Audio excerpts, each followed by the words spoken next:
అండి, అందరికీ good morning. Tiffin చేశారా? చాయ్ తాగారా లేదా? మాదైతే కర్రీ రెడీ అవుతుంది. ఆలూ క్యారెట్ కర్రీ పూరితో కాంబినేషన్.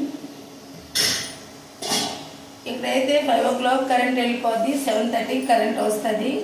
మా ఇంట్లో గ్యాస్ ఖతం అయిపోయింది కదా, అందుకోసమే ఇండక్షన్ స్టవ్ మీద వండుకుంటున్నాము. కరెంట్ వచ్చిన వరకు వెయిట్ చేయాలి. కరెంట్ వచ్చిన తర్వాతే వంట స్టార్ట్ అవుతుంది.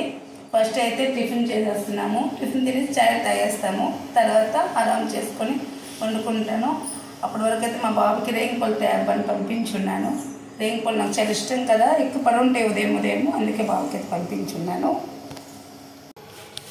గ్యాస్ కూడా ఖతం అయిపోతుంది, అంత వేగం దొరకదు. అప్పటి వరకు అడ్జస్ట్ అవ్వాలి, దాని మీద వండుకోను కాబట్టి అందుకే వండుకుంటున్నాను. అది ఖతం అయిపోతే వంట రెడీ అయిపోతే తర్వాత మంచిగా కూల్గా వండుకోవచ్చు. ఇవ్వండి, కర్రీ అయితే రెడీ అయిపోయింది. చూసారా, పూరి మీద ఎలా వండుకుంటే సూపర్గా ఉంటుంది. నేను కొంచెం బియ్యం పిండి శనగపిండి వేసి వండుకున్నాను. నా కొడుకైతే ఇదిగో రేగిపళ్ళు అయితే మళ్ళీ ఇన్ని తెచ్చేసాడు మాకు తినడానికి. డే మొత్తం తినేవచ్చు బాగా మంచిగా. మా ఇంట్లో అయితే టిఫిన్ రెడీ.